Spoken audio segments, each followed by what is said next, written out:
নমস্কার বন্ধুরা, চ্যাটার্জিস কিচেনে সকলকে স্বাগত। আজকে দেখাবো নিরামিষ রেসিপি। নিরামিষ রেসিপিটি হচ্ছে ঝিঙে শুক্তো। এই ঝিঙে শুক্তোটা আমার মা খুব ভালো বানাতো। মা কার কাছ থেকে শিখেছে আমি জানি না, আমি কিন্তু আমার মার কাছ থেকে শিখেছি। তবে আজকে আমাদের মধ্যে আমার মা নেই, কিন্তু মা এই রেসিপিটা আমি সবার মধ্যে শেয়ার করতে চাই।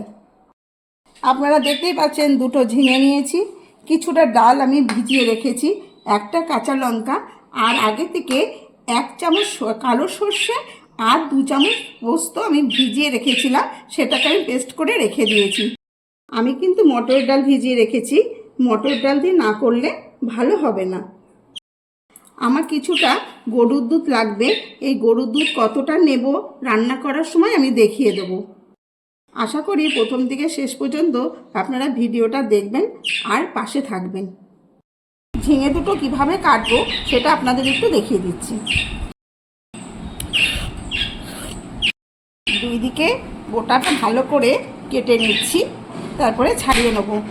আপনারা কিন্তু ঝিঙেটা কাটার আগে একটুখানি মুখে দিয়ে দেখবেন তিতো কি না। ঝিঙে অনেক সময় তিতো হয়ে যায়।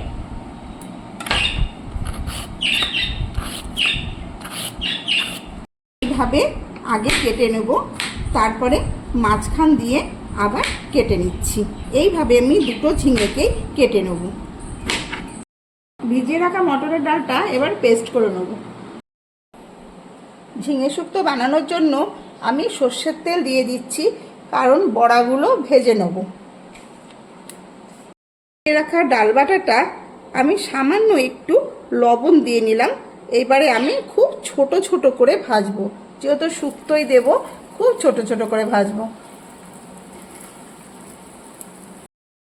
দেখুন বড়াগুলি ভাজা হয়ে গেছে, এবারে আমি তুলে নিচ্ছি।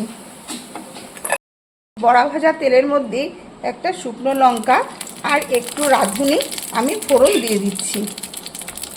এই তেলের মধ্যেই আমি করছি, আর তেল দেব না, যেহেতু খুব গরম পড়েছে, অল্প তেলেই করছি। এবার ঝিঙেগুলো তেলের মধ্যে ছেড়ে দিচ্ছি। ভীষণ তেল ছিটছে, তার জন্য আমি একটু হলুদ ছিটিয়ে দিলাম।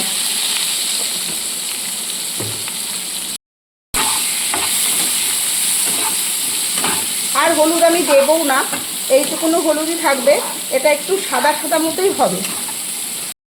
খুব ভালো করে ভেজে নিচ্ছি। এইবারে আর বাকি উপকরণগুলো দিয়ে দেবো। স্বাদ মতো নুন দিয়ে দিলাম।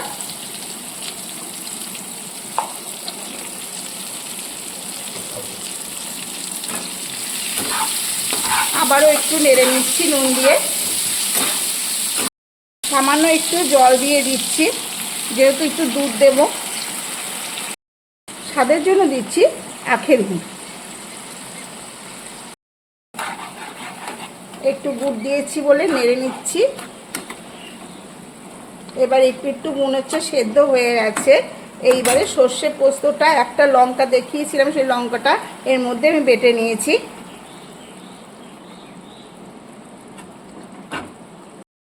এবার বড়াগুলো ছেড়ে দিলাম। দেখুন একটু মাঝারি সাইজের বাটিতে আমি গরুর দুধ নিয়ে নিয়েছি। গরুর দুধটা কাঁচা আছে, আমি জাল করা দুধ দিচ্ছি না। আপনাদের কাছে জাল করা দুধ থাকলেও দিতে পারেন। যেহেতু এটা ফুটে যাবে বলে আমি কাঁচা দুধটাই ঢেলে দিলাম।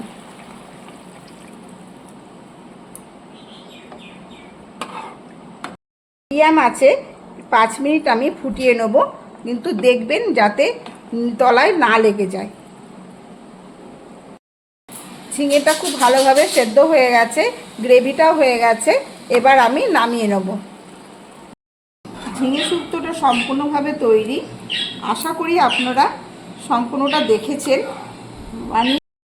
অনুরোধ রইল, একবার বানিয়ে খাবেন, খুব ভালো লাগবে।